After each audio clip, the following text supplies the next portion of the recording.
നമസ്കാരം. പ്രധാന വാർത്തകൾ. മതനിരപേക്ഷ ജനാധിപത്യ ഇന്ത്യയ്ക്ക് വേണ്ടിയുള്ള ഗ്യാരണ്ടിയാണ് CPM നൽകുന്നതെന്ന് CPM general secretary Sitaram Yechury.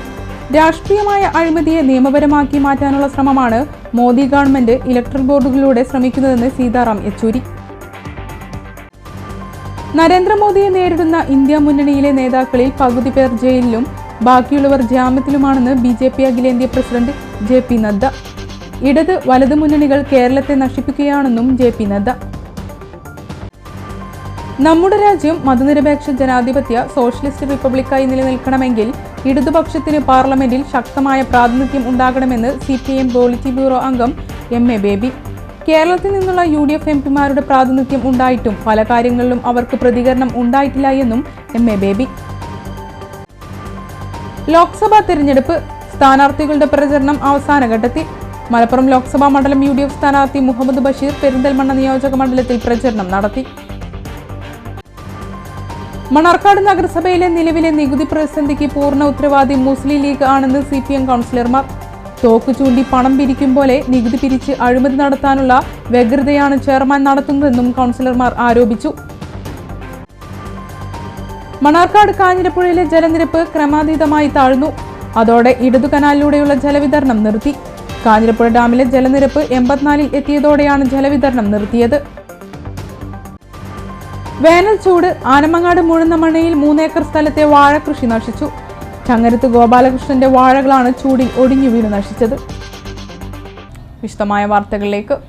മതനിരപേക്ഷ ജനാധിപത്യ ഇന്ത്യയ്ക്ക് വേണ്ടിയുള്ള ഗ്യാരണ്ടിയാണ് CPM നൽകുന്നതെന്ന് CPM general secretary Sitaram Yechury. LDFന്റെ ഒറ്റപ്പാലത്തെ തെരഞ്ഞെടുപ്പ് റാലി ഉദ്ഘാടനം ചെയ്ത് സംസാരിക്കുകയായിരുന്നു അദ്ദേഹം. They must realize and introspect why on all these major issues they did not take the initiative and go before the people and the judiciary to oppose them, like the CPIM did.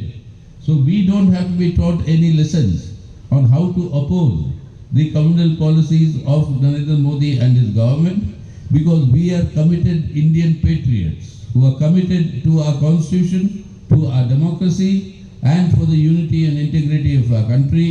So we do not need any direction from anybody to rise in safeguarding the unity, integrity and the secular democratic character of India. CPIM is committed, will continue to do so, and that is our guarantee. The CPIM guarantee to the people of India that CPIM will forever continuously stand up and will support and safeguard the secular democratic character of India. രാഷ്ട്രീയമായ അഴിമതിയെ നിയമപരമാക്കി മാറ്റാനുള്ള ശ്രമമാണ് Modi government electoral ബോണ്ടുകളിലൂടെ ശ്രമിക്കുന്നതെന്നും EDയെയും CBIയെയും ഉപയോഗിച്ച് അന്വേഷണം നടത്തുന്നതിൽ ഇത്തരം കാര്യങ്ങൾ ഉൾപ്പെടുന്നില്ലെന്നും യെച്ചൂരി പറഞ്ഞു. But even in the electoral bonds we must understand how this corruption was legalized. What did they do through the electoral bonds? They used 3 methods to collect money and indulgent corrupt practices. The first method was mafia type extortion. That is, you call a corporate or a company and tell them, if you do not buy electoral bonds and contribute to the BJP, the ED and the income tax and the CBI will be sent after your company. Your company will be raided, you will be arrested. So in order to protect themselves, thousands of crores of electoral bonds were brought by such companies and donated to the BJP. You will be given the seaports in our country. This following tender will be given to you.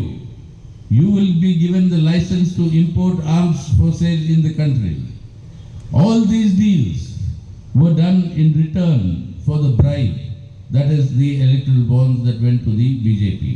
This is the quid pro quo or the deal making. And the third method, most dangerous method, was the money laundering method. Many companies who have declared losses in their balance sheet bought thousands of crores of rupees of electoral bonds and donated to the BJP. Where did they get this money from? If they were making losses, how could they get this money to buy this crores of rupees worth of electoral bonds? Now that is a serious question. Is this foreign money? Is this money connected with international drug trade? Is this money collected with international illegal trade of various things that is going on? And how is that money coming to these companies who are loss making? And this money is used by these companies to buy the electoral bonds. This is a very, very serious matter that threatens our national security. കേരളത്തിൽ മാത്രമാണ് വർഗീയതയ്ക്കെതിരെ കർശന നിലപാടെടുക്കുന്നത്. അതുകൊണ്ട് തന്നെ കഴിഞ്ഞ തിരഞ്ഞെടുപ്പിലെ അതേ ഫലമായിരിക്കും NDAക്ക് ഇത്തവണയും കേരളത്തിലെന്നും യെച്ചൂരി പറഞ്ഞു. കോൺഗ്രസ് ജില്ലാ പ്രസിഡന്റ് ടി സുനിൽ അധ്യക്ഷനായി. കെ പ്രേംകുമാർ MLA പ്രസംഗം പരിഭാഷപ്പെടുത്തി. CPM സംസ്ഥാന കമ്മിറ്റി അംഗങ്ങളായ NN കൃഷ്ണദാസ്, KS സലീഗ, ജില്ലാ സെക്രട്ടേറിയറ്റ് അംഗം S അജയ്കുമാർ, ജില്ലാ കമ്മിറ്റി അംഗം M ഹംസ, CPI സംസ്ഥാന കൗൺസിൽ അംഗം OK സെയ്ദലവി, ഘടകകക്ഷി നേതാക്കളായ ലെനിൻ, ഇബ്രാഹിം, PV ബഷീർ തുടങ്ങിയവർ സംസാരിച്ചു.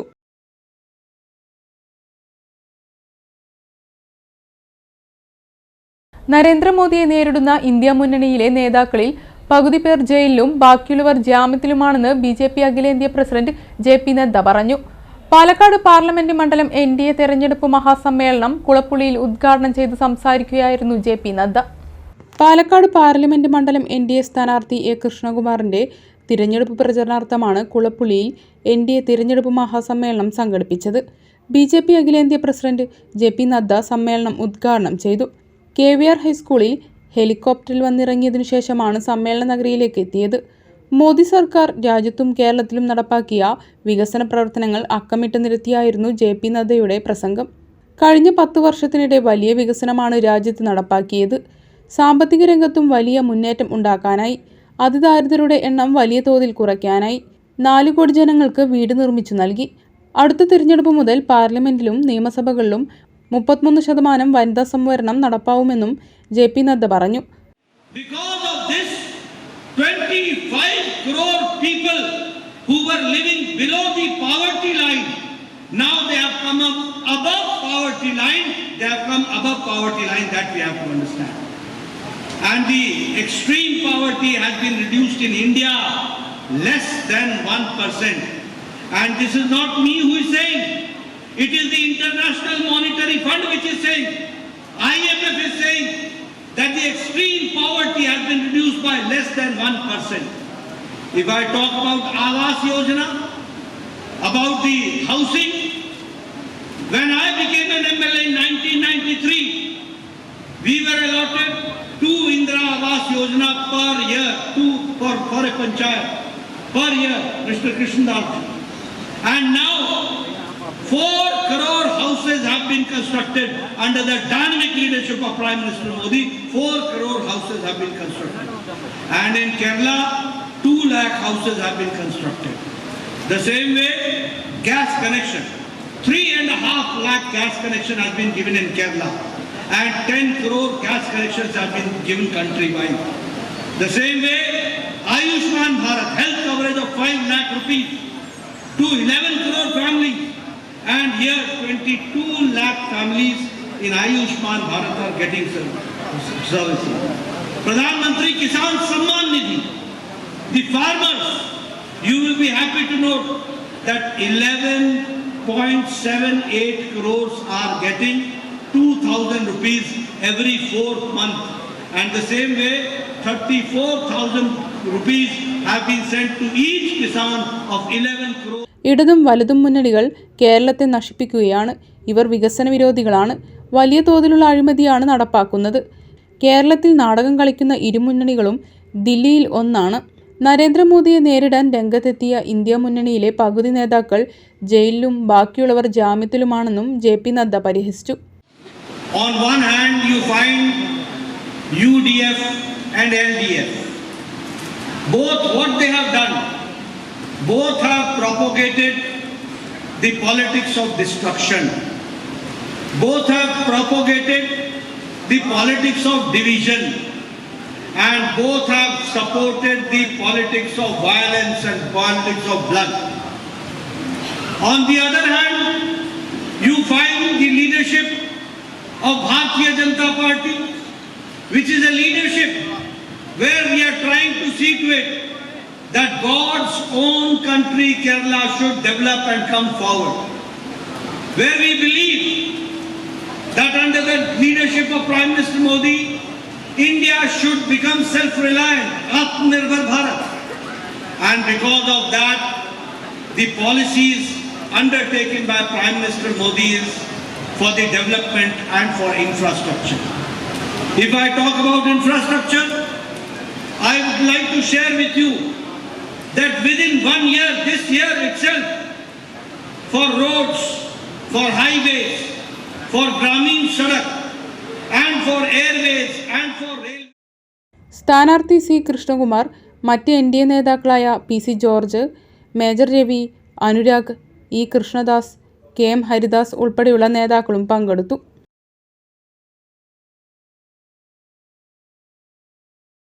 പാർലമെന്റിൽ ഇടതുപക്ഷം ശക്തമാകണമെന്നും ഈ തിരഞ്ഞെടുപ്പിൽ നമുക്ക് പിഴച്ചാൽ പ്രത്യാഘാതം ഗുരുതരമായിരിക്കുമെന്നും CPM പോളിറ്റ് ബ്യൂറോ അംഗം MA ബേബി പറഞ്ഞു. പെരിന്തൽമണ്ണ ഏലംകുളത്ത് LDF തെരഞ്ഞെടുപ്പ് കൺവെൻഷൻ ഉദ്ഘാടനം ചെയ്യുകയായിരുന്നു MA ബേബി. ഭരണഘടനാ ശില്പികൾ വിഭാവനം ചെയ്ത പോലെ നമ്മുടെ രാജ്യം മതനിരപേക്ഷ ജനാധിപത്യ സോഷ്യലിസ്റ്റ് റിപ്പബ്ലിക്കായി നിലനിൽക്കണമെങ്കിൽ ഇടതുപക്ഷത്തിന് പാർലമെന്റിൽ ശക്തമായ പ്രാതിനിധ്യം ഉണ്ടാകണമെന്ന് CPM പോളിറ്റ് ബ്യൂറോ അംഗം MA ബേബി അഭിപ്രായപ്പെട്ടു. ന്യൂനപക്ഷ വിരുദ്ധവും മനുഷ്യവിരുദ്ധവും ഒക്കെ ആയിരിക്കുമ്പോൾ തന്നെ തൊഴിലാളി വിരുദ്ധവുമാണ്. തൊഴിലാളികളുടെ അവകാശങ്ങൾ നിഷേധിക്കുകയാണ്, കൃഷിക്കാരുടെ അവകാശങ്ങൾ നിഷേധിക്കുകയാണ്, കൃഷിക്കാരുടെ വരുമാനം ഇരട്ടിയാക്കി വർദ്ധിപ്പിക്കും എന്ന് കപട വാഗ്ദാനം കൊടുത്തിട്ട് നരേന്ദ്രമോദി ഭരിച്ചു കൊണ്ടിരിക്കുമ്പോൾ 24 മണിക്കൂറിനുള്ളിൽ, ഒരു വർഷത്തിനുള്ളിൽ, ഒരു ദിവസത്തിനുള്ളിൽ 30 കൃഷിക്കാർ ആത്മഹത്യ ചെയ്യുന്ന സ്ഥിതി ഇന്ത്യയിൽ ഉണ്ടാക്കിയിരിക്കുകയാണ് നരേന്ദ്രമോദി. ഈ സാമ്പത്തിക നയങ്ങൾ പൊളിച്ചെഴുതാൻ ഇടതുപക്ഷത്തിന് മാത്രമേ ജനങ്ങളെ അണിനിരത്തിക്കൊണ്ട് ഇടപെടാൻ കഴിയുകയുള്ളൂ. അതിന് ഇന്ത്യൻ പാർലമെന്റിൽ ഇടതുപക്ഷത്തിന്റെ ശബ്ദം മറ്റന്നത്തേക്കാൾ കൂടുതൽ ഉയരണം. കേരളത്തിൽ നിന്നുള്ള UDF MPമാരുടെ പ്രാതിനിധ്യം ഉണ്ടായിട്ടും പല കാര്യങ്ങളിലും അവർക്ക് പ്രതികരണം ഉണ്ടായിട്ടില്ലെന്നും MA ബേബി കുറ്റപ്പെടുത്തി. ഏറ്റവും പ്രധാനമായ തെരഞ്ഞെടുപ്പിനെയാണ് രാജ്യം നേരിടുന്നതെന്നും ഇവിടെ നമുക്ക് പിഴച്ചാൽ അതിൻ്റെ പ്രത്യാഘാതം അതീവ ഗുരുതരമായിരിക്കുമെന്നും MA ബേബി പറഞ്ഞു. മുഹമ്മദ് മൂസിൻ MLA മുഖ്യപ്രഭാഷണം നടത്തി. രാജ്യം മുഴുവൻ വിറ്റുതുലയ്ക്കുകയും ജനങ്ങളെ ഭിന്നിപ്പിക്കുകയും ചെയ്യുന്ന വർഗീയ ഭരണകൂടത്തെ അധികാരത്തിൽ നിന്ന് പുറത്താക്കാനുള്ള ഈ അവസരം നമ്മൾ കൃത്യതയോടെ വിനിയോഗിക്കണമെന്ന് മുഹമ്മദ് മൂസിൻ MLA ആവശ്യപ്പെട്ടു. MR മനോജ് അധ്യക്ഷത വഹിച്ചു. V Sasikumar, MA Ajaykumar, E Rajesh, P Govindaprasad, P Ajith തുടങ്ങിയവർ സംസാരിച്ചു. സ്ഥാനാർത്ഥികളുടെ പ്രചരണം അവസാന ഘട്ടത്തിൽ. മലപ്പുറം ലോക്സഭാ മണ്ഡലം UDF സ്ഥാനാർത്ഥി ET മുഹമ്മദ് ബഷീർ പെരിന്തൽമണ്ണ നിയോജക മണ്ഡലത്തിൽ പര്യടനം നടത്തി. 33 കേന്ദ്രങ്ങളിൽ ET മുഹമ്മദ് ബഷീറിന് സ്വീകരണം നൽകി. അടുത്ത ബുധനാഴ്ച പരസ്യ പ്രചരണത്തിന്റെ സമയം അവസാനിക്കുന്നത് കണക്കിലെടുത്ത് സ്ഥാനാർത്ഥികൾ അവസാനഘട്ട പ്രചരണം ശക്തമാക്കി. പെരിന്തൽമണ്ണ നിയമസഭാ മണ്ഡലത്തിൽ മലപ്പുറം ലോക്സഭാ മണ്ഡലം UDF സ്ഥാനാർത്ഥി ET മുഹമ്മദ് ബഷീർ പര്യടനം നടത്തി. മേലാറ്റൂരിലെ മനഴിയിൽ നിന്നും ആരംഭിച്ച പര്യടനം മുസ്ലിം ലീഗ് സംസ്ഥാന സെക്രട്ടറി CP സെയ്ദലവി ഉദ്ഘാടനം ചെയ്തു. മേലാറ്റൂർ, വെട്ടത്തൂർ, താഴേക്കോട്, ആലിപ്പറമ്പ്, ഏലംകുളം, പുലാമന്തോൾ പഞ്ചായത്തുകളിലായി 33 കേന്ദ്രങ്ങളിൽ ET മുഹമ്മദ് ബഷീറിന് സ്വീകരണം നൽകി. നജീബ് കാന്തപുരം MLA, നാലകത്ത് സൂപ്പി, നിയോജക മണ്ഡലം UDF chairman MM Zakir Hussain, convener S Abdul Salam, AK Nasar, AK Mustafa, Aranhikkal Anandan, C Sukumaran, Nalakath Shoukath, C Basheer തുടങ്ങിയ നേതാക്കൾ സ്ഥാനാർത്ഥിയെ അനുഗമിച്ചു. തൂതയിൽ നടന്ന സ്വീകരണ ചടങ്ങിൽ KPCC ഉപാധ്യക്ഷൻ VT ബൽറാം, ആനമങ്ങാട് മുഹമ്മദ് കുട്ടി വൈസി എന്നിവരും മണലായയിൽ Delhi KMCC president advocate Haris Beeran എന്നിവർ സംസാരിച്ചു.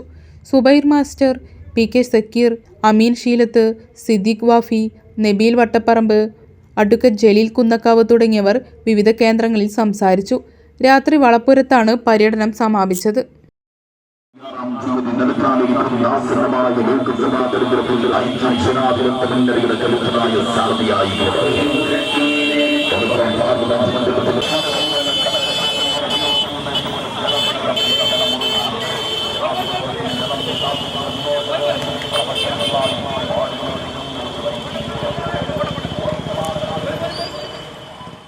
ഇടവേള.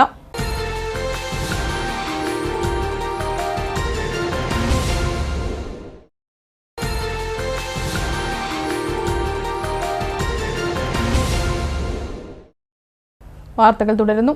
മണ്ണാർക്കാട് നഗരസഭയിലെ നിലവിലെ നികുതി പ്രതിസന്ധിക്ക് പൂർണ്ണ ഉത്തരവാദി മുസ്ലിം ലീഗാണെന്ന് CPM കൗൺസിലർമാർ.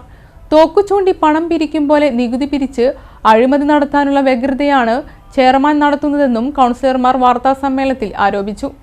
നികുതി മാത്രമല്ല, ധൂർത്ത്, സ്വജന പക്ഷപാതം, അഴിമതി തുടങ്ങിയവയെല്ലാം നഗരസഭയിൽ വിഷയമാണെന്ന് CPM പാർലമെന്ററി പാർട്ടി നേതാവ് TR സെബാസ്റ്റ്യൻ പറഞ്ഞു. കഴിഞ്ഞ ഭരണസമിതിയുടെ കാലത്ത് നികുതി പരിഷ്കരിച്ചുള്ള വിജ്ഞാപനം ഇറക്കി.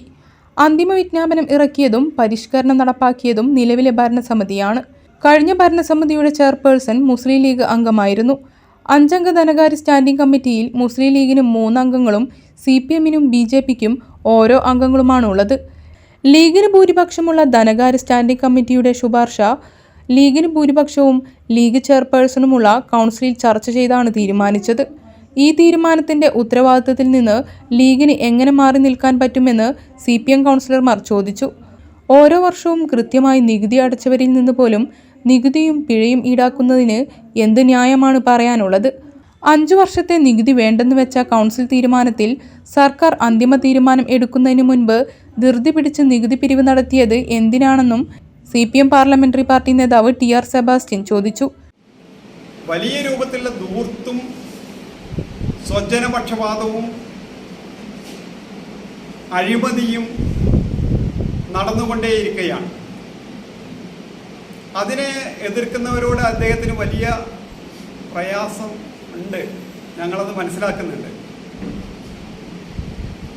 തൻ്റെ ബിസിനസ് പങ്കാളികൾക്ക് മണ്ണാർക്കാട് നഗരസഭയുടെ പണം എത്രയും വേഗം കൈമാറി അതിൻ്റെ ഗുണഫലം അനുഭവിക്കാൻ ആഗ്രഹിക്കുന്ന ആളുകൾക്ക് അത് അത്ര വേഗത്തിലാകുന്നില്ല എന്നൊരു പ്രയാസം ഞങ്ങൾക്ക് സൃഷ്ടിക്കാൻ ഇതിനകം കഴിഞ്ഞിട്ടുണ്ട്.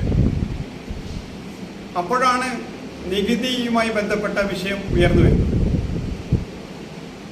പറയുന്ന കേട്ടാൽ തോന്നും കഴിഞ്ഞ ഇന്നലെയോ മിനിഞ്ഞാന്നോ ഒരു ഭരണസമിതി അധികാരത്തിൽ വന്നതാണെന്ന്. 3 വർഷവും 4 മാസവും പിന്നിടുന്ന ഈ ഭരണസമിതിയുടെ കാലത്ത് കഴിഞ്ഞ കാലത്ത് തെറ്റായ തീരുമാനങ്ങൾ എടുത്തുപോയി എന്നാണ് പ്രചരിപ്പിച്ചുകൊണ്ടിരിക്കുന്നത്. തൻ്റെ ദുർനടത്തത്തിന് എല്ലാം ഓശാന പാടുന്ന ആളുകളായിരിക്കും ഉണ്ടാകുക എന്ന ധാരണയിൽ നിരന്തരമായി തെറ്റായ കാര്യങ്ങൾ ചെയ്ത് മുന്നോട്ട് പോകുമ്പോൾ 29 അംഗ നഗരസഭയിൽ 14 അംഗങ്ങളുടെ മാത്രമുള്ള പിന്തുണയുള്ള കേവല ഭൂരിപക്ഷം പോലുമില്ലാത്ത ഒരു നഗരസഭാ ചെയർമാൻ ജനത്തെ വെല്ലുവിളിക്കുന്ന പ്രവർത്തനങ്ങളാണ് കഴിഞ്ഞ 3 വർഷവും 4 മാസവും പിന്നിടുന്ന ഈ ഭരണസമിതിയുടെ കാലത്ത് നടത്തിയിട്ടുള്ളത്. സാധാരണക്കാരൻ്റെ ജീവിതത്തെ സംബന്ധിച്ച് അവജ്ഞയോടുകൂടി കാണുകയും അദ്ദേഹം കണ്ട വിദേശ രാജ്യങ്ങളിലെ ആർഭാടങ്ങളിൽ അഭിരമിക്കുകയും ചെയ്യുന്ന ഒരു വ്യക്തി എന്ന നിലയിൽ മണ്ണാർക്കാട്ടെ ജനങ്ങൾക്ക് വലിയ ദുരിതവും ദുഃഖവും പ്രയാസവും നൽകിക്കൊണ്ടാണ് മുന്നോട്ട് പോയിക്കൊണ്ടിരിക്കുന്നത്. അവർ തെരഞ്ഞെടുപ്പ് ബഹിഷ്കരിക്കുന്ന പോലും പറയേണ്ട സ്ഥിതിയിലേക്ക് മണ്ണാർക്കാട്ടെ സ്നേഹസമ്പന്നരും ബഹുമാന്യരുമായ വ്യാപാരികൾക്ക് മാറേണ്ട ഒരു സാഹചര്യം ഉണ്ടായി. അപ്പോൾ ഇത്തരത്തിൽ സാഹചര്യം സൃഷ്ടിച്ചിട്ട്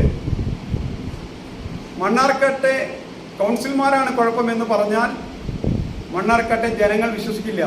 കാരണം ഞങ്ങളൊക്കെ പൊതുപ്രവർത്തനം തുടങ്ങിയിട്ട് വർഷങ്ങളായി നിരവധി സ്ഥാപനങ്ങളുടെ തലപ്പത്തും അംഗങ്ങളായും ഒക്കെ ഞങ്ങൾ പ്രവർത്തിച്ചിട്ടുണ്ട്. അപ്പോഴെല്ലാം ഞങ്ങളെടുത്ത സമീപനങ്ങളും 10,000-കണക്കിന് മനുഷ്യർ ഞങ്ങളോട് നേരിട്ട് ഇടപെട്ടിട്ടുണ്ട്. അവർക്കുണ്ടായ അനുഭവങ്ങളും വെച്ചാണ് മണ്ണാർക്കാട്ടെ സാധാരണക്കാരിൽ നിന്ന് നികുതിയുടെ മറവിൽ പണം വാരിക്കൂട്ടി പാതാക്കര മല വാങ്ങി സാമ്പത്തിക ലാഭം ഉണ്ടാക്കാനാണ് ചെയർമാൻ ശ്രമിക്കുന്നതെന്ന് കൗൺസിലർ K മൻസൂർ പറഞ്ഞു. എന്തു പറഞ്ഞാലും കേട്ടുപോകുന്നവരെല്ലാം മണ്ണാർക്കാട്ടുകാർ എന്ന് ഓർക്കണം. നികുതി അടയ്ക്കാനുള്ള സമയം മാർച്ച് 31 തീരുന്നതുവരെ നികുതിയെക്കുറിച്ച് ഒരക്ഷരം മിണ്ടാത്ത ചെയർമാൻ ഇപ്പോൾ ഈ വിഷയവുമായി വന്നതിൻ്റെ ഉദ്ദേശം വ്യക്തമാക്കണമെന്നും മൻസൂർ പറഞ്ഞു. മാർച്ച് 31 വരെ പണം പിരിച്ചെടുത്താലേ ഏജന്റിനെ വെച്ചുകൊണ്ട് മുക്കണ്ണത്ത് ഏക്കറക്കണക്കിന് സ്ഥലം, പാതാക്കര സ്ഥലം വാങ്ങാൻ സാധിക്കൂ. ആരാണ് അത് വാങ്ങുന്നത്? ബിനാമിയെ വെച്ചുകൊണ്ടാണ് വാങ്ങാൻ തീരുമാനിച്ചിട്ടുള്ളത്. നിങ്ങളെല്ലാ പത്രക്കാരും അവിടെ പോയി നിന്നാണല്ലോ. എന്താണ് ആ സ്ഥലത്തിൻ്റെ ഒരു വഴിയില്ലാത്ത സ്ഥലം നഗരസഭയുടെ പേര് പറഞ്ഞുകൊണ്ട് കൊള്ളയടിക്കാൻ വേണ്ടിയിട്ട് തീരുമാനിച്ചിരിക്കുകയാണ്. അതിന് ഫണ്ട് എവിടെ നിന്ന് കണ്ടെത്തണം? അത് ഏറ്റവും പ്രധാനപ്പെട്ട ഒരു പ്രസക്തിയാണ്, ചോദ്യമാണല്ലോ. അത് ഓൺ ഫണ്ടിൽ നിന്ന് 1 കോടി രൂപ അതിന് വകയിരുത്തിയിട്ടുണ്ട്. നിങ്ങൾ പരിശോധിച്ചറിയും. നിങ്ങൾക്കറിയാം മുൻകാലങ്ങളിലൊക്കെ 5 കൊല്ലം എങ്ങനെ ആയിരുന്നു എന്ന്. ആദ്യം പിൻസീറ്റിലായിരുന്നു. ആ പിൻസീറ്റ് ഇപ്പോൾ മുൻസീറ്റിലേക്ക് വന്നു. അതെത്രയേ ഉള്ളൂ. മണ്ണാർക്കാട്ട് 5 കൊല്ലം മുമ്പ് കഴിഞ്ഞ UDFന്റെ കാലത്ത് ആരായിരുന്നു ചെയർമാന് എന്നും ആരായിരുന്നു ആ ചെയർമാനെ പിൻസീറ്റിലിരുന്ന് ഭരിച്ചിരുന്നത് എന്നൊക്കെ മണ്ണാർക്കാട്ടെ മുഴുവൻ ജനതക്കറിയും. ഭരിച്ചിരുന്ന ആളും ഇപ്പോൾ ഫ്രണ്ട് സീറ്റിലേക്ക് വന്നതോടുകൂടെ CPMന്റെ നെഞ്ഞത്ത് കയറാൻ വേണ്ടി മാത്രമാണ് ഒരുങ്ങിയിട്ടു എങ്കിൽ അതെന്തായാലും നടക്കാൻ പോകുന്നില്ല. അവർ പിരിച്ചെടുത്തതല്ല പ്രശ്നം. ഞങ്ങൾ വീടുകളിൽ കയറി ക്യാമ്പയിൻ നടത്തുന്നു. അതിൻ്റെ അടിസ്ഥാനത്തിലാണ് ഇവിടെ ഒരു ഉറപ്പില്ലാതെ വന്ന് പത്രസമ്മേളനം നടത്തി ഞങ്ങൾ പറയുന്നത്. അപ്പം ഞങ്ങൾക്കൊന്ന് പറയാനുള്ളത്, എന്തും കേട്ടുപോകും മണ്ണാർക്കാട്ടെ ജനങ്ങൾ എന്നുള്ള ഒരു ധാരണ മണ്ണാർക്കാട്ടെ ചെയർമാന് വേണ്ട. നല്ല ബോധമുള്ള നല്ല സംസ്കാരമുള്ള നാടാണ് മണ്ണാർക്കാട്. മണ്ണാർക്കാട്ടേക്കറിയും ഇപ്പം നടന്നത് എന്താണ് എന്നുള്ളത്. കൗൺസിലർമാരായ TR Sebastian, K Mansoor, CP Pushpanandan, Muhammad Ibrahim, N Sindhu, Soudamini, Khairunnisa, K Khadeeja, P Haseena എന്നിവർ വാർത്താസമ്മേളനത്തിൽ പങ്കെടുത്തു. മണ്ണാർക്കാട് കാഞ്ഞിരപ്പുഴയിലെ ജലനിരപ്പ് ക്രമാതീതമായി താഴ്ന്നു. ഇടതു കനാലിലൂടെയുള്ള ജലവിതരണം നിർത്തി. ഇനി അണക്കെട്ടിൽ അവശേഷിക്കുന്നത് കുടിവെള്ളത്തിനുള്ള ജലം മാത്രം. 97.5 മീറ്റർ സംഭരണശേഷിയുള്ള കാഞ്ഞിരപ്പുഴ ഡാമിലെ വെള്ളിയാഴ്ചയിലെ ജലനിരപ്പ് 83.4 മീറ്ററാണ്. ജലനിരപ്പ് 84 മീറ്റർ എത്തിയാൽ ഇടതു കനാലിലൂടെയുള്ള ജലവിതരണം നിർത്തും. കഴിഞ്ഞ ദിവസം 84 മീറ്ററിന് താഴെ ജലനിരപ്പ് എത്തിയതോടെയാണ് ഇടതു കനാലിലൂടെയുള്ള ജലവിതരണം നിർത്തിയത്. കുടിവെള്ളത്തിന് 9 ദശലക്ഷം ഘനമീറ്റർ വെള്ളമാണ് വേണ്ടത്. ഇതിനായി 10 ദശലക്ഷം ഘനമീറ്റർ വെള്ളം സംഭരിച്ചു വയ്ക്കും. കാഞ്ഞിരപ്പുഴ, കാരാകുർശി, തച്ചമ്പാറ പഞ്ചായത്തുകളിലെ 10,000-കണക്കിന് കുടുംബങ്ങൾ കാഞ്ഞിരപ്പുഴ ഡാമിലെ വെള്ളമാണ് കുടിവെള്ളത്തിനായി ആശ്രയിക്കുന്നത്. ഇടത് കനാലിലെ വെള്ളം നിർത്തിയതോടെ ഒറ്റപ്പാലം താലൂക്കിലെ കടമ്പഴിപ്പുറം, ശ്രീകൃഷ്ണപുരം, വെള്ളിനേഴി, പൂക്കോട്ടുകാവ്, തൃക്കടീരി, അനങ്ങനടി, വാണിയംകുളം, ചളവറ, നെല്ലായ പഞ്ചായത്തുകളും ഒറ്റപ്പാലം നഗരസഭയും പട്ടാമ്പി താലൂക്കിലെ വല്ലപ്പുഴ പഞ്ചായത്തും ഉൾപ്പെടുന്ന പ്രദേശങ്ങളിലെ 1000-കണക്കിന് ഹെക്ടറിലെ കൃഷിക്ക് വെള്ളം ലഭിക്കാതെയായി. വരും ദിവസങ്ങളിൽ ഈ പ്രദേശങ്ങളിൽ കുടിവെള്ളക്ഷാമം രൂക്ഷമാവും. കൊടും വരൾച്ച കാരണം ആനമങ്ങാട് മുഴന്നമണ്ണയിൽ വാഴകൾ ഒടിഞ്ഞു തൂങ്ങി. പാട്ടത്തിനെടുത്ത സ്ഥലത്ത് വാഴകൃഷി ചെയ്ത കർഷകന് വലിയ നഷ്ടമാണുണ്ടായത്. ആനമങ്ങാട് മുഴന്നമണ്ണയിലെ ചങ്ങരത്ത് ഗോപാലകൃഷ്ണന്റെ വാഴകളാണ് കൊടും വരൾച്ച കാരണം നശിച്ചത്. നനവ് കിട്ടാതായതോടെ കൊടും ചൂടേറ്റ് വാഴകൾ ഒടിഞ്ഞു തൂങ്ങി. കുലച്ചു ഭാഗമായ വാഴകളാണ് കൂടുതലായും നശിച്ചത്. വാഴകൃഷിക്കും മറ്റും നനച്ചിരുന്ന ഈ പാടത്തെ 2 കുളങ്ങളും വറ്റി വരണ്ടു. അതോടെ നനയ്ക്കാൻ വെള്ളമില്ലാതെയായി. കുംഭമാസത്തിൽ എല്ലാ വർഷവും പെയ്തിരുന്ന മഴ ഇത്തവണ ലഭിച്ചതുമില്ല. വെള്ളം എത്തിക്കാൻ മറ്റ് സൗകര്യങ്ങൾ ഇല്ലാത്തതും കർഷകനെ വലച്ചു. വലിയ നഷ്ടമാണ് കർഷകനുണ്ടാക്കിയത്. ഞാൻ 5 കൊല്ലമായിട്ട് പാട്ടത്തിനടുത്ത് നടക്കുന്ന സ്ഥലമാണ്. അതിൽ വാഴ ഉണ്ടാക്കും, അരച്ചീനി ഉണ്ടാക്കും. ഈ കൊല്ലം വരൾച്ച കൂടുതൽ, പെട്ടെന്നുള്ള വരൾച്ച കാരണം വാഴ കുറച്ച് ആദ്യം വെച്ചുപോയി. അതുകൊണ്ട് വാഴ കുറേ നാശമായി പോയത്. ചൂട് താങ്ങാൻ പറ്റാത്തത്. ഇവിടെ 2-3 കുളങ്ങളൊക്കെ ഉണ്ടായിരുന്നു. കുളത്തിലെ വെള്ളമൊക്കെ അടിച്ചു കഴിഞ്ഞ് ഇപ്പോൾ വെള്ളത്തിന് യാതൊരു വഴിയില്ല. അത് കാരണം അത് നഷ്ടപ്പെട്ടു പോയത്. പിന്നെ ഇപ്പോൾ എന്ത് ചെയ്യണമെന്ന് അറിയാണ്ട് ഇങ്ങനെ നിൽക്കുന്നതാണിത്. പാടത്തിനടുത്ത സ്ഥലത്ത് കഴിഞ്ഞ ഒക്ടോബറിൽ വെച്ച വാഴകളാണ് നശിച്ചത്. ഡിസംബർ മാസത്തിൽ വെച്ച പകുതി വളർച്ചയിലെത്തിയ വാഴകളും നാശത്തിന്റെ വക്കിലാണ്. സമീപത്തെ കവുങ്ങുകളും വരൾച്ച കാരണം ഉണക്ക് ഭീഷണി നേരിടുന്നുണ്ട്. ഈ ഭാഗത്തെ കൃഷിയിടങ്ങളിൽ പന്നികൾ, കുരങ്ങന്മാർ, മയിലുകൾ എന്നിവയുടെ ശല്യം രൂക്ഷമാണ്. സമൂഹത്തിലെ പാവപ്പെട്ട മനുഷ്യരുടെ ജീവിത ശബ്ദം ഇന്ത്യൻ പാർലമെന്റിന്റെ അകത്തളങ്ങളിൽ ചർച്ചയാകാൻ ഇടതുപക്ഷ ചേരിയുടെ അംഗസംഖ്യ ലോക്സഭയിൽ ഉയരേണ്ടതുണ്ടെന്ന് all India agriculture workers union general secretary B. Venkat Kadambazhipuram Vayilyamkunnu Sreelakshmi ഓഡിറ്റോറിയത്തിൽ സംഘടിപ്പിച്ച പ്രവർത്തക സംഗമം ഉദ്ഘാടനം ചെയ്ത് സംസാരിക്കുകയായിരുന്നു അദ്ദേഹം. ബജറ്റ് വിഹിതം വെട്ടിക്കുറച്ച് ദേശീയ ഗ്രാമീണ തൊഴിലുറപ്പ് പദ്ധതിയെ തകർക്കുന്ന കേന്ദ്ര സർക്കാർ നയങ്ങളെ ചെറുത്തു തോൽപ്പിക്കണം. കേരള മോഡൽ രാജ്യമാകെ ചർച്ച ചെയ്യുമ്പോൾ നരേന്ദ്രമോദി ഗുജറാത്ത് മോഡലിന്റെ പ്രചാരകനാകുന്നത് പരിഹാസ്യമാകുകയാണ്.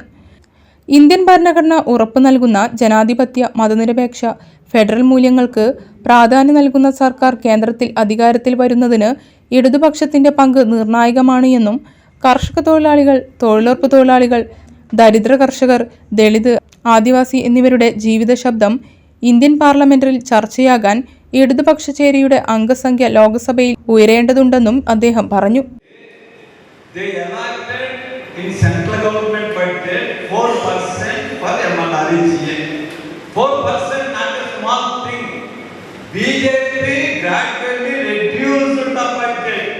They reduced first Narendra Modi government 3%, 2.5%, now reduced less than 2%.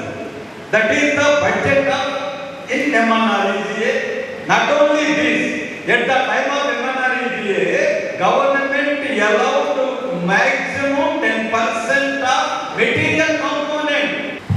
BJP government, Narendra Modi government, ഈ പദ്ധതിയെ ഫലപ്രദമായി മുന്നോട്ട് കൊണ്ടുപോകുന്നില്ല. ഒന്നാം UPA ഗവൺമെന്റിന്റെ കാലഘട്ടത്തിൽ 4% ബഡ്ജറ്റിന്റെ വിഹിതം എന്ന രീതിയിൽ MNREGയ്ക്ക് വേണ്ടി നീക്കിവെച്ചിരുന്നത്. എന്നാൽ BJP വന്നപ്പോൾ 2014 3%, പിന്നീട് 2.5%, ഇപ്പോഴിതാ 2% താഴെ എന്ന രീതിയിലേക്ക് അതിന്റെ പദ്ധതി വിഹിതം, ബജറ്റ് വിഹിതം കുറച്ചിരിക്കുകയാണ്. 10% മെറ്റീരിയൽ പാർട്ട് എന്ന രീതിയിൽ കൊടുത്തുകൊണ്ടിരുന്ന തുക ഇപ്പോഴിതാ 40% മെറ്റീരിയൽ പാർട്ടിലേക്ക് പോവുകയാണ്. അതിൽ കോൺട്രാക്ടർമാര്, അതുപോലെ തന്നെ മെഷീനറിക്കുള്ള വാടക തുടങ്ങിയ ഇനങ്ങളിലാണ് കൂടുതൽ തുക പോകുന്നത്. തൊഴിലാളികൾക്ക് തൊഴിൽ കൊടുക്കാനോ അവർക്ക് വേതനം എന്ന രീതിയിൽ തുക കൊടുക്കാനുള്ള പരിശ്രമങ്ങളില്ല. ആധാരവുമായി ബന്ധപ്പെടുത്തിക്കൊണ്ട് ഫോട്ടോ എടുക്കണം. ആ ഫോട്ടോ എടുത്ത ഫോട്ടോയെല്ലാം സംസ്ഥാന ഗവൺമെന്റിലോ പഞ്ചായത്തിനോ അയക്കേണ്ടത് സെൻട്രൽ ഗവൺമെന്റിന് അയക്കണം. ഇതിനെല്ലാം എത്ര പേർക്ക് കഴിയുമെന്നത് ഈ രാജ്യം ചർച്ച ചെയ്തുകൊണ്ടിരിക്കുകയാണ്. ഏതാണ്ട് 25 കോടിയിലധികം വരുന്ന സാധാരണക്കാരായ മനുഷ്യർക്ക് സ്മാർട്ട് ഫോണില്ല, ഇന്റർനെറ്റ് സൗകര്യങ്ങളെ സംബന്ധിച്ച് അറിവില്ല. ആധാർ ലിങ്ക് ചെയ്തുകൊണ്ട് ഈ പദ്ധതിയെ മുന്നോട്ട് കൊണ്ടുപോകാൻ BJP തീരുമാനിച്ചത് തൊഴിലാളികളുടെ സമീപനമാണ്. ഈ പദ്ധതിയുമായി ബന്ധപ്പെട്ടുകൊണ്ട് 20%-ലധികം ദളിത് മേഖലയിലെ ജനങ്ങളാണ് പണിയെടുക്കുന്നത്. KSKTU, NRG workers union, AIKS സംഘടനകളുടെ ആഭിമുഖ്യത്തിൽ സംഘടിപ്പിച്ച പ്രവർത്തക സംഗമത്തിൽ P. സുബ്രഹ്മണ്യൻ അധ്യക്ഷനായി. K. Saleega, P. Aravindakshan, K. Sreedharan, C. Vijayan, V. Prajeesh Kumar, K. Ramachandran, C. Krishnankutty, AK Sheela Devi, K. Subramanian എന്നിവർ സംസാരിച്ചു. ഒരു ഇടവേള കൂടി.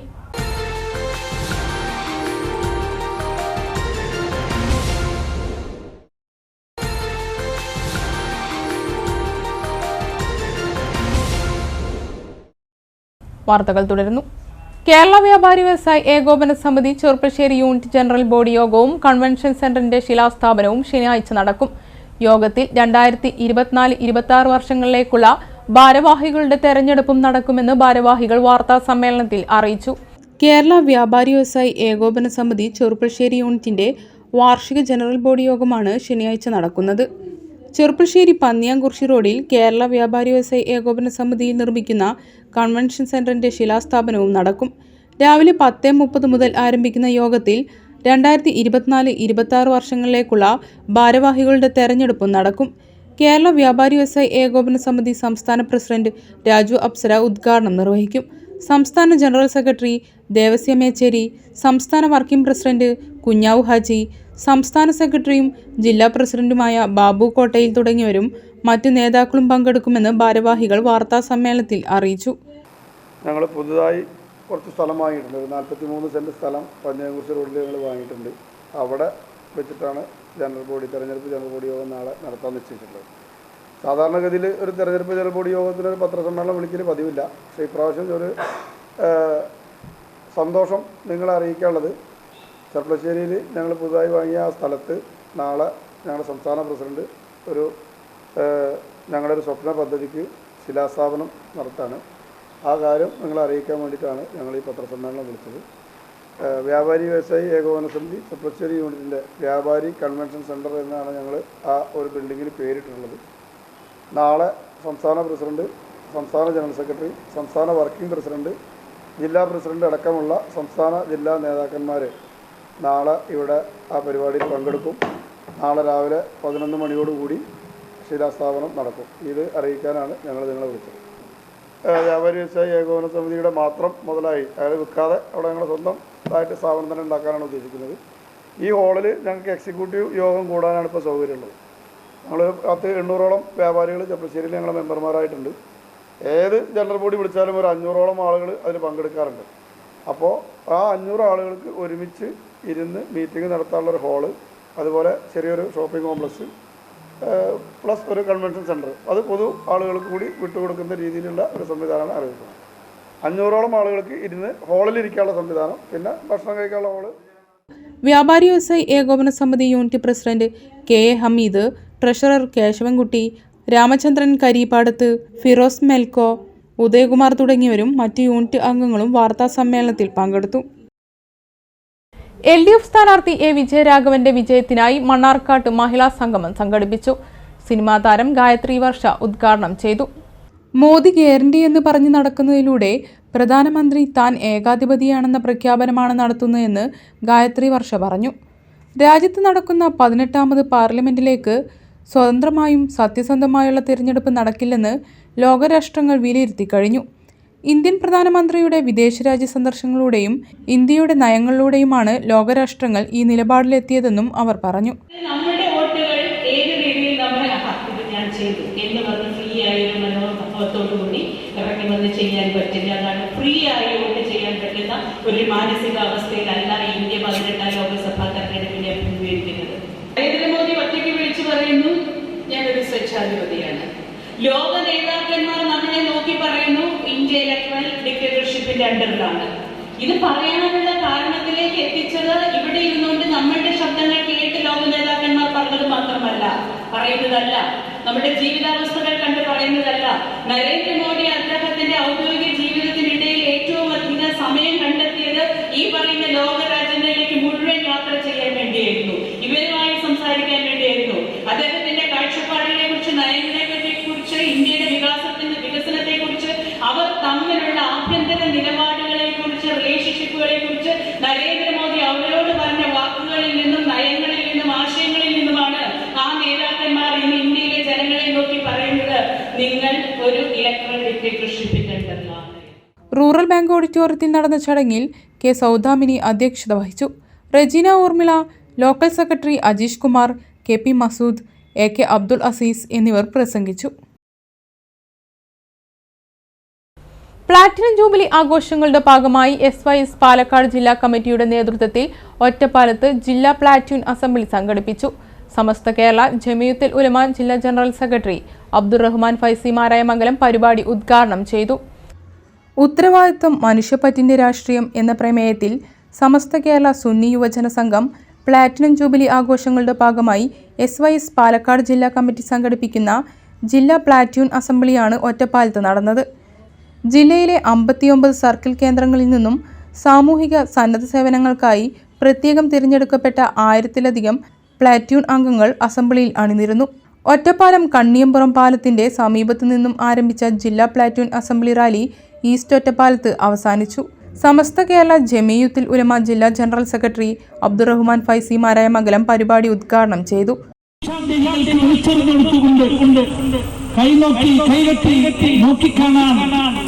നമ്മുടെ മനസ്സൊരിക്കലും അനുവദിക്കുകയില്ല. ഈ മഹത്തായ ജനാധിപത്യ ലോകത്തിലെ ഏറ്റവും വലിയ ജനാധിപത്യ രാഷ്ട്രമായ ഈ ഭാരതത്തെ ഏതെങ്കിലും കടിച്ചു കൊള്ളുന്ന SYS സംസ്ഥാന പ്രവർത്തക സമിതി അംഗം റഷീദ് സക്കാഫി കുറ്റിയാടി മുഖ്യപ്രഭാഷണം നടത്തി.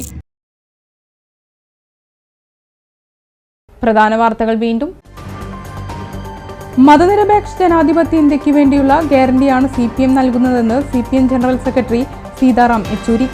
രാഷ്ട്രീയമായ അഴിമതിയെ നിയമപരമാക്കി മാറ്റാനുള്ള ശ്രമമാണ് മോദി ഗവൺമെന്റ് ഇലക്ട്രൽ ബോർഡുകളിലൂടെ ശ്രമിക്കുന്നതെന്ന് സീതാറാം യെച്ചൂരി. നരേന്ദ്രമോദിയെ നേരിടുന്ന ഇന്ത്യ മുന്നണിയിലെ നേതാക്കളിൽ പകുതി പേർ ജയിലിലും ബാക്കിയുള്ളവർ ജാമ്യത്തിലുമാണെന്ന് BJP അഖിലേന്ത്യാ പ്രസിഡന്റ് JP നദ്ദ. ഇടത് വലത് മുന്നണികൾ കേരളത്തെ നശിപ്പിക്കുകയാണെന്നും JP നദ്ദ. നമ്മുടെ രാജ്യം മതനിരപേക്ഷ ജനാധിപത്യ സോഷ്യലിസ്റ്റ് റിപ്പബ്ലിക്കായി നിലനിൽക്കണമെങ്കിൽ ഇടതുപക്ഷത്തിന് പാർലമെന്റിൽ ശക്തമായ പ്രാതിനിധ്യം ഉണ്ടാകണമെന്ന് CPIM പോളിറ്റി ബ്യൂറോ അംഗം MA ബേബി. കേരളത്തിൽ നിന്നുള്ള UDF MPമാരുടെ പ്രാതിനിധ്യം ഉണ്ടായിട്ടും പല കാര്യങ്ങളിലും അവർക്ക് പ്രതികരണം ഉണ്ടായിട്ടില്ല എന്നും MA ബേബി. ലോക്സഭാ തെരഞ്ഞെടുപ്പ് സ്ഥാനാർത്ഥികളുടെ പ്രചരണം അവസാന ഘട്ടത്തിൽ. മലപ്പുറം ലോക്സഭാ മണ്ഡലം UDF സ്ഥാനാർത്ഥി മുഹമ്മദ് ബഷീർ പെരിന്തൽമണ്ണ നിയോജക മണ്ഡലത്തിൽ പ്രചരണം നടത്തി. മണ്ണാർക്കാട് നഗരസഭയിലെ നിലവിലെ നികുതി പ്രതിസന്ധിക്ക് പൂർണ്ണ ഉത്തരവാദി മുസ്ലിം ലീഗ് ആണെന്ന് CPM കൗൺസിലർമാർ. തോക്ക് ചൂണ്ടി പണം പിരിക്കും പോലെ നികുതി പിരിച്ച് അഴിമതി നടത്താനുള്ള വ്യഗ്രതയാണ് ചെയർമാൻ നടത്തുന്നതെന്നും കൗൺസിലർമാർ ആരോപിച്ചു. മണ്ണാർക്കാട് കാഞ്ഞിരപ്പുഴയിലെ ജലനിരപ്പ് ക്രമാതീതമായി താഴ്ന്നു. അതോടെ ഇടതു കനാലിലൂടെയുള്ള ജലവിതരണം നിർത്തി. കാഞ്ഞിരപ്പുഴ ഡാമിലെ ജലനിരപ്പ് 84-ൽ എത്തിയതോടെയാണ് ജലവിതരണം നിർത്തിയത്. വേനൽ ചൂട്. ആനമങ്ങാട് മുഴുന്നമണ്ണയിൽ 3 ഏക്കർ സ്ഥലത്തെ വാഴകൃഷി നശിച്ചു. ചങ്ങരത്ത് ഗോപാലകൃഷ്ണന്റെ വാഴകളാണ് ചൂടിൽ ഒടിഞ്ഞു വീണ് നശിച്ചത്. ഇതോടെ വാർത്താ ബുള്ളറ്റിൻ ഇവിടെ സമാപിക്കുന്നു. നമസ്കാരം.